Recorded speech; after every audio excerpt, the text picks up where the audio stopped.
In today's video, we are going to be taking you through one of our favorite off-spin session sets that will help you be more consistent when you bowl.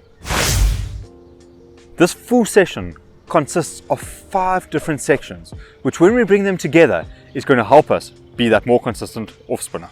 In section 1, we're going to focus on getting revolutions onto the ball. So this is about our wrist position and our finger movement through the ball.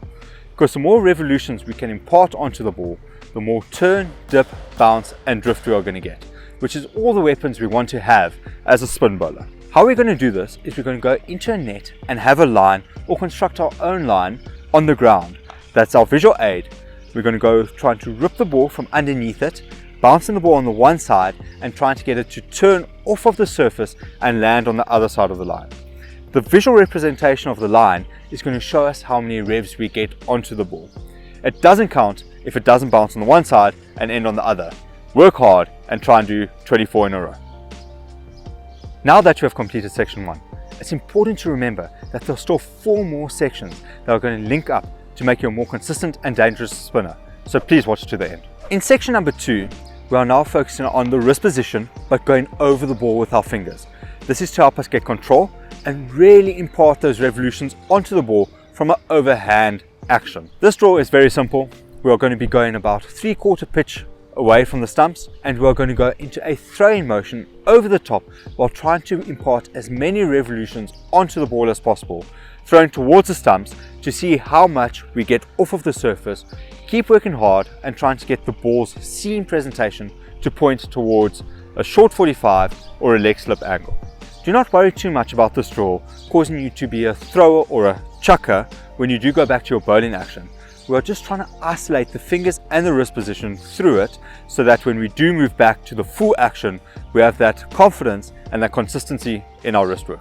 Challenge yourself here to try and get the ball to pitch just outside off and trying to hit into leg stump or even going down leg, because that would show how much revs you get on the ball. Section 3, we are now going to use memory foam. If you don't have memory foam, you can use a pillow or any soft surface that is slightly raised off of the ground. You're going to be in a standing position here and bowling the ball.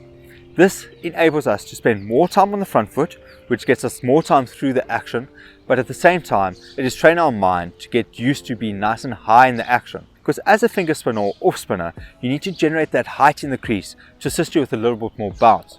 Whereas for a wristy, the revs that they naturally generate help them more with that. The drill itself is going to work by standing in the crease with your foot on the memory foam from the start. And from there you are going to bowl through the crease while trying to stay with your front foot on the memory foam for as long as possible. And bowl the ball and see the results. For section 4, we have created a channel for the back foot and a channel for the front foot. This is to ensure that our feet line up in a correct way, where we don't kick across, which causes us to come around ourselves, which is going to cost us height in the action, and doesn't force us to kick open, where sometimes you can go past the vertical, which is going to limit the amount of revs that you can get on the ball. For this draw, we are going to go 2 steps away and walk into the crease while lining our feet up into those channels and bowling the ball, and seeing how the results work from where our feet align to where the ball lands. We want to make sure that the lines are moving forward and we're generating a nice high angle in our action with our hand coming from the open side but still from a high trajectory to get the ball to spin, bounce, dip and dodge. Dodge, duck, dip, dive and dodge. And dodge. Did I say drift? And drift. For the 5th section, our final section, we are now going to try and link all of the previous sections together while using our full run-up and bowling the ball. For this, we are just going to mark out our run-up and we're going to run in and bowl the ball. Important to note that this is where we're going to see how our consistency is, because it is what we are going to be doing in a game situation. What you need to remember here is you really want to try and impart as many revolutions as we can onto the ball to generate that spin. We also want to make sure that our fingers are working over the top of the ball so that we can also get a little bit more bounce. We want to focus on spending time on our front foot and getting nice and high on our action to give us even more weapons. And we also want to focus on making sure that our feet are aligned so that all our angles are working towards the correct target. If you did enjoy this video, please consider leaving us a like and also comment down below what sort of videos you'd like to see in the future. A massive thank you to the following members that make these videos possible: Ray, Aaron, Zelia, Hammer, Stanio, Lima, Rajesh and Manalisi.